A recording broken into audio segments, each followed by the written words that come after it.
aussi. Bon, si le tribunal ne me comprenait pas, d'accord. Mais Monsieur le Président, vous pouvez lui repréciser ma question, s'il vous plaît? Vous pouvez reposer vos questions, maître, en termes très simples. Et le général Edouard Théa ne peut pas agir sans vos instructions. Parce que vous lui avez instruit d'aller procéder au ramassage des corps. Il a effectué effectivement. Et vous dites que vous n'en étiez pas informé. Parce que chef d'état-major, comment on appelle, commandant en chef, vous avez délégué le pouvoir. C'est-à-dire que la délégation ne vous rendait pas compte, ce n'était pas nécessaire, c'est ça? Je n'ai pas ordonné le colonel, le général Théa, pour quoi que ce soit. Et comme vous le dites que c'est un promotionnaire à vous, peut-être que vous voulez l'incriminer, ça... Non, pas du tout. Non, parce que ce sont des allégations. Lorsque vous dites que vous n'avez aucune preuve, vous dites que, parce que vous avez imaginé, vous avez ordonné au journal Théa, c'est de l'imagination, mais c'est des allégations. C'est bon? Vous savez qu'à la vue de ces corps, parce que lui, il pensait que c'était des blessés, hein? Il était à l'étage, je lui dis, les blessés sont là, ce sont des blessés. On dit, général, il faut descendre. Quand il est monté et grimpé ce véhicule, quand il a vu les corps, il a pleuré. Le général Toto aussi a pleuré et tous les militaires du camp là-bas. Est-ce que vous avez été au moins informé de cette frustration? Le sang coulait partout. Est-ce que vous avez été informé de cela? Non, je n'ai pas été informé. D'autres questions? Vous aviez le pouvoir, vous étiez au pouvoir, mais vous n'avez pas le pouvoir alors, hein, en ce que je sache.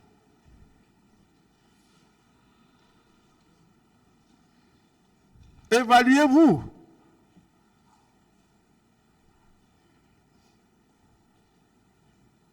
La question? Évaluez-vous. Qui étiez-vous en réalité au-dessus de ce peuple généreux de Guinée? Le tribunal n'a pas compris la question. Il ne sait pas qu'il y avait assez de corps dans le véhicule, que même ces généraux pleuraient, que toute une garnison pleurait parce que dans le véhicule, il y a le sang qui coulait et les gens étaient entreposés. Il dit qu'il n'était pas informé. Je lui dis quel genre de chef il était alors? Je dis de s'évaluer, de s'auto-évaluer alors. Je ne peux pas répondre à de telles allégations. Je ne peux pas m'évaluer devant toi. Devant vous, du moins. Excusez-moi de l'expression. D'autres questions? Quand vous dites que vous étiez un président inexpérimenté, c'est vous qui le dites, hein? Est-ce que ce n'est pas la conséquence de tout ce qui est arrivé? Mais comprenez le mot expérience. Vous, aujourd'hui, vous dites que vous avez fait 40 ans.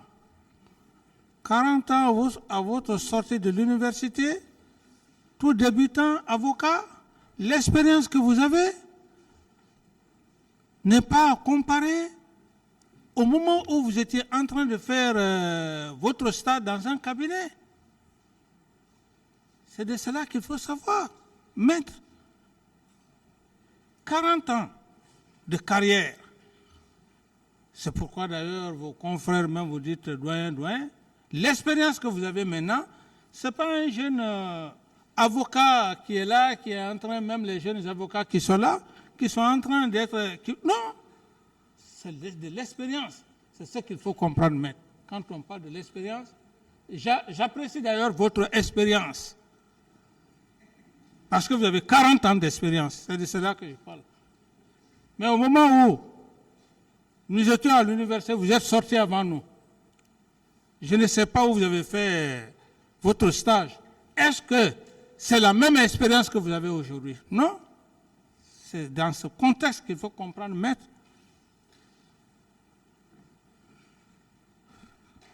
Je peux? Bien sûr.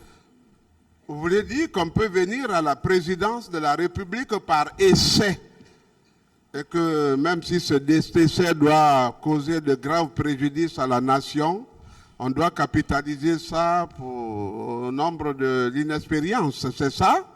Non, bon, si vous voulez aller dans ce sens, je veux juste dire que toute chose a de l'expérience.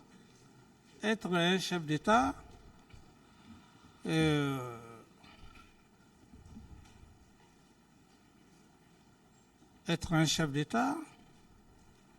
tout d'un seul coup, par rapport à quelqu'un qui a fait plus de 5 ans, plus de 10 ans, vous n'avez pas les mêmes expériences.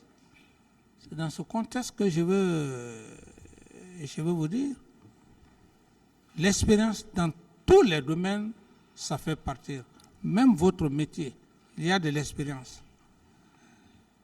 Il y a de l'expérience.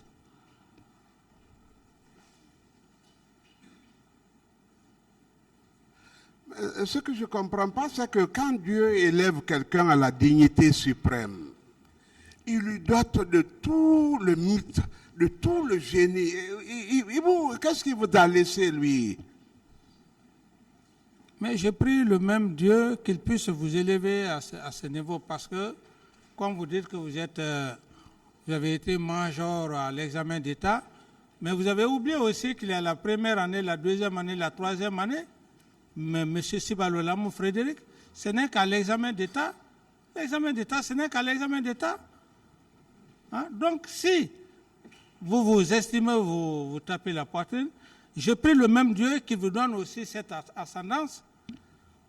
Voilà, c'est la réponse à votre question. Non, on veut parler des dégâts que votre inexpérience a causés au peuple de Guinée. C'est ça. Il n'y a pas de problème, maître. Voilà. Il n'y a pas de problème. Est-ce que vous êtes prêt à demander pardon? Assumez-vous cette responsabilité-là? Mais maître, j'estime que je suis obligé de faire de l'effort, pas pour vous, mais par rapport au tribunal. Sinon, je n'allais plus répondre à toutes ces questions. J'ai été clair ici devant l'auguste tribunal. J'ai dit qu'il faut demander pardon lorsque des éléments ont reconnu des faits. Je prends l'exemple. Votre client est venu ici, il n'a reconnu aucun fait. Il a plutôt parlé des sourates ici, ainsi de suite. C'est moi qui vais venir demander pardon à son nom. Je ne suis pas un maudit, s'il vous plaît. J'ai été clair devant l'auguste tribunal. J'ai dit même au moment où le président va délibérer son jugement, en ce moment, la lumière est faite, je peux demander pardon pour une question morale, mais je ne peux pas demander pardon à des éléments qui sont allés perpétrer des faits crapuleux et qui ne reconnaissent pas. Je ne le ferai pas. Si c'est cette stratégie, et ce n'est même pas vous, maître, j'ai vu beaucoup de gens qui sont venus même à la maison centrale me conduire dans cette erreur. Ah, voilà, on va faire ça. Vous allez partir devant le président, vous allez demander pardon. Moi, venir devant monsieur le président, je demande pardon, mais il n'y a plus de jugement. Il n'y a plus de jugement. Qu'est-ce que je vais dire maintenant? Mais je vais parler, le procureur et les magistrats vont dire non, vous avez demandé pardon. Il faut demander pardon lorsque tu reconnais des faits. Mais on est devant un tribunal criminel. Mais je vous l'apprends. Je vous l'apprends. Si c'est votre stratégie que vous avez eu à mettre en place, où j'ai eu, comment dirais-je, j'étais même emmerdé, j'ai dit non. Je sais le pardon D'autres Pas pour les questions? gens qui ont fait qui ont commis des faits crapuleux. Je ne D'autres demanderai questions? pas pardon. Et si au les nom de faits ton sont client. de votre émanation, si c'est de vous qu'ils proviennent, puisqu'il est avéré que vous avez été le commanditaire, vous n'avez pas de responsabilité quelconque à assumer? Oui, maître, vous savez, vous-même, depuis votre sortie, vous faites le droit pénal et je sais que vous connaissez mieux que moi parce que vous êtes un pénaliste et vous n'êtes pas novice. Si vous le dites, vous ne dites pas sur des principes, dans les règles de l'art. Par rapport à votre question, vous êtes pénaliste, vous savez très bien ce que c'est que les faits pénaux. C'est pas comme ça, s'arrêter en train de parler, faire des hypothèses. C'est pour cette raison que les empereurs de poursuite sont là assis en train maintenant de vous attendre pour les exhiber tout ce que vous êtes en train de dire, l'ordre que vous êtes en train de parler, tout ça y consort.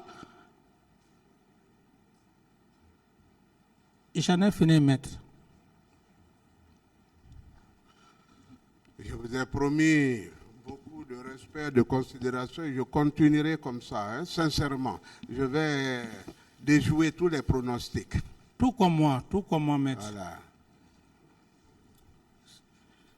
Pourquoi avez-vous empêché les gens de sortir les téléphones des poches des morts pour qu'au moins leurs proches sachent où est-ce qu'ils sont? Ça crépitait dans les poches. Pourquoi? Ce sont des allégations, maître.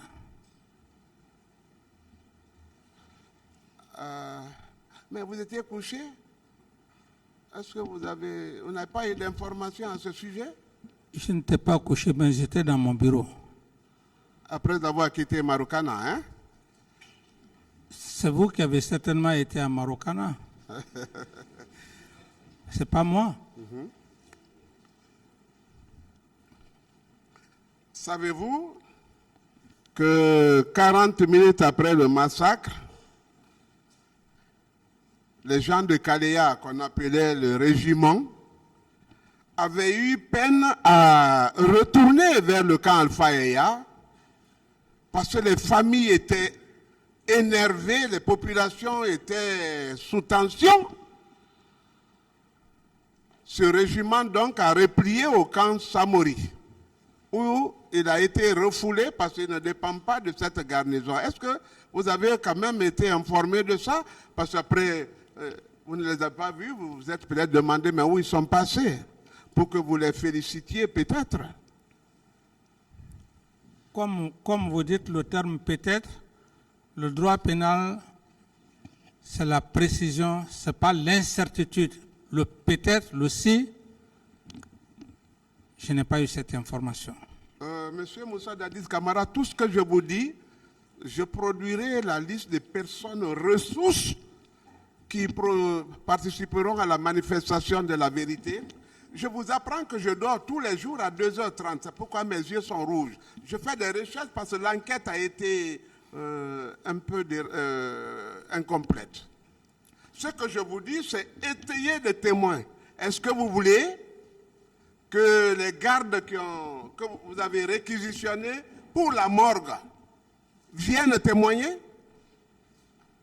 Maître, que moi je connais, dont j'ai le nom. Ici, moi je dis que vous avez les yeux rouges, on n'a pas besoin de ça. Si vous avez des preuves, envoyez les preuves. Le tribunal est là. Le parquet est là.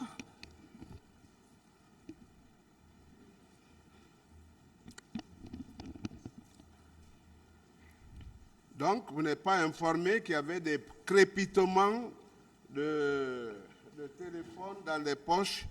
C'est-à-dire que le camp Almami Samori Touré ne comptait pas pour vous, ou ne vous considérez pas. C'est ça? Je n'ai pas eu cette information, maître.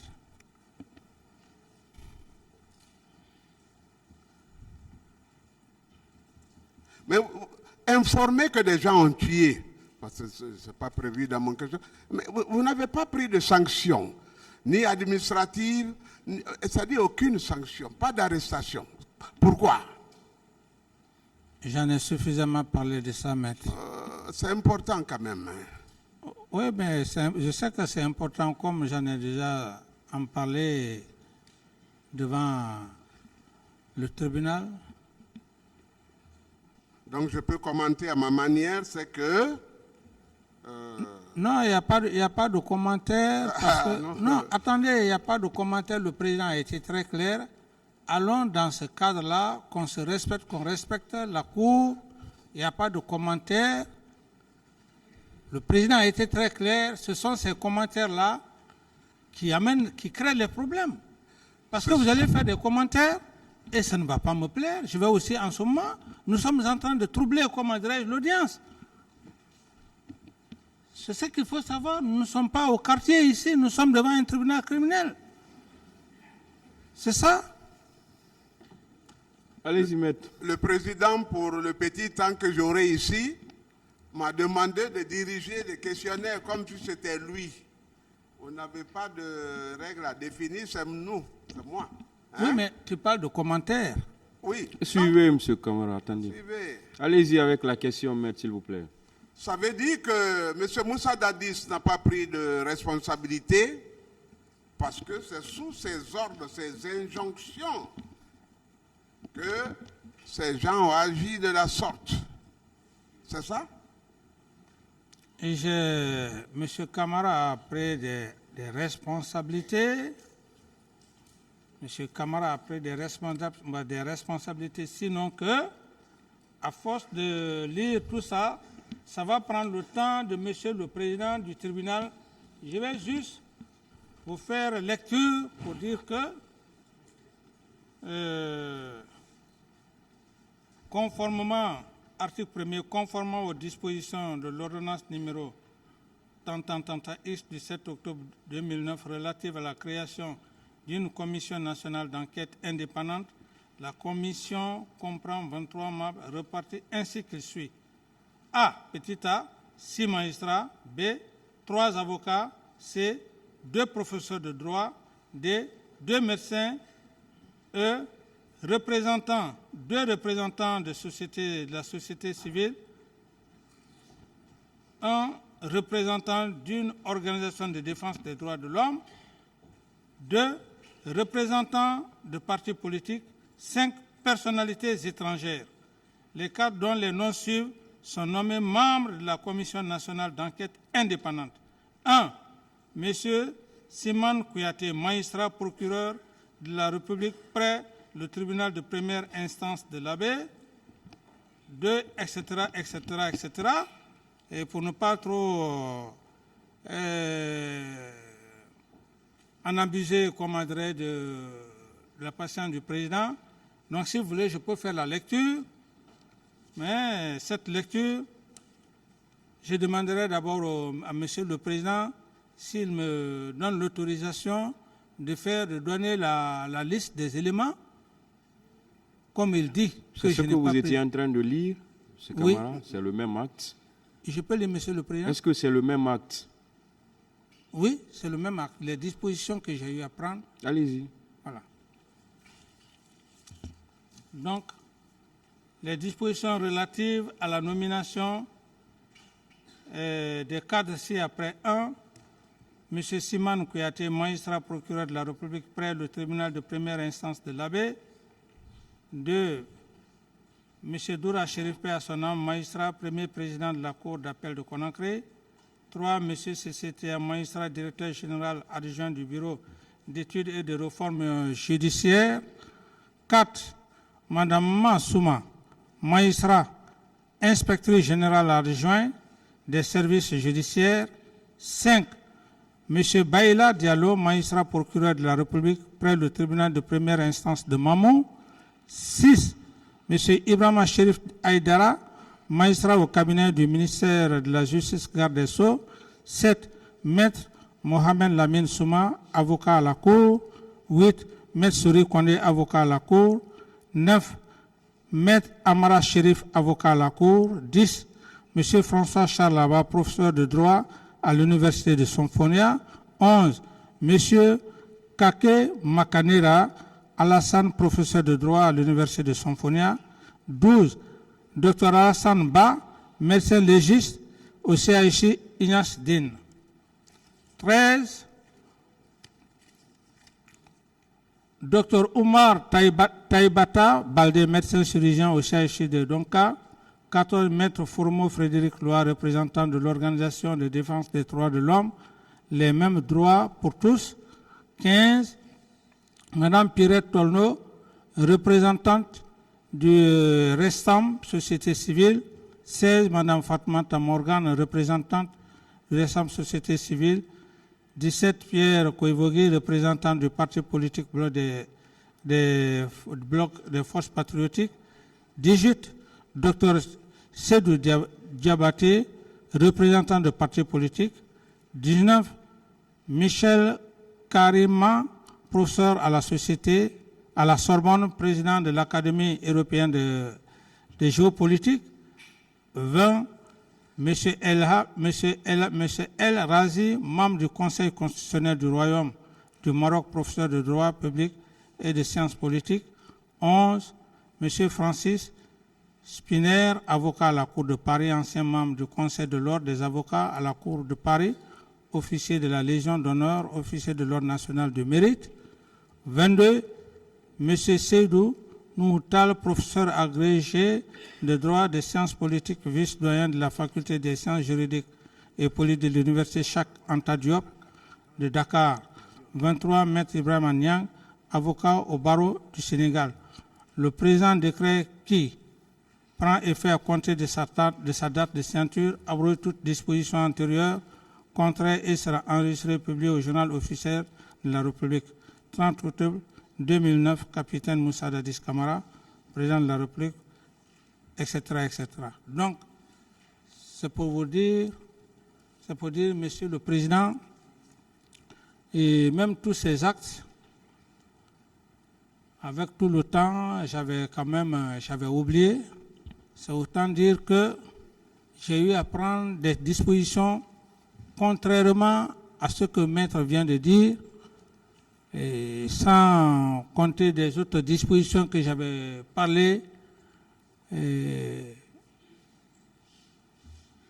auparavant. J'ai fini, Maître. On parle de commission, je laisse tomber ça aussi. Commission. La commission d'enquête, il y en a eu combien? J'ai parlé de l'international et du national. Très bien. Vous savez que l'institution de la commission nationale, de la commission internationale d'enquête ne provient pas de vous, mais du général Sekouba Konaté, qui est revenu de l'intérieur avec M. Papakoli Kourouma, est venu vous voir, mais tu as entendu tout ce qui s'est passé, c'est quoi? Alors il faut instituer la commission internationale. Oui, il faut une commission internationale. Oui. Laissez-moi parler, hein, je ne vais pas terminer s'il vous plaît. Ok, allez-y. C'est en réplique à cette intention du général que vous avez créé une commission nationale indépendante. Est-ce que... Qu'est-ce qui était plus fiable? Est-ce que vous êtes d'abord d'accord que c'est le général qui vous a obligé à créer la commission nationale et internationale d'enquête? Maître, me connaissant, on ne m'oblige pas. Je suis un homme, c'est vrai, c'est aujourd'hui qui est arrivé, on ne m'oblige pas. Et ce que vous dites par rapport à Sekouba n'était qu'un ministre de la Défense. Sekouba ne pouvait pas m'obliger à prendre une telle décision. Il n'était pas là. Et c'est pourquoi il n'était pas là. C'est quand il est venu, j'ai pris la décision. la Commission nationale et internationale. Ça, ce sont des allégations que vous êtes en train de faire allusion, maître. Et comme effectivement votre client avait tenté ici de soutenir comme adresse Sekouba, c'est la même stratégie. Donc, contentez-vous de ce que vous dites par rapport à Sekouba. Moi, ce qui m'intéresse devant le tribunal, c'est qu'il y a un acte. J'ai posé un acte juridique. C'est ce qui est le plus important. Pour moi, que la Cour sache qu'au moment des faits, j'avais posé des actes, des dispositions. C'est ce qui est le plus important. Que ce soit maintenant dans Sekouba ou bien X, Y, ce n'est pas ce qui est important. Voilà. L'audience est suspendue.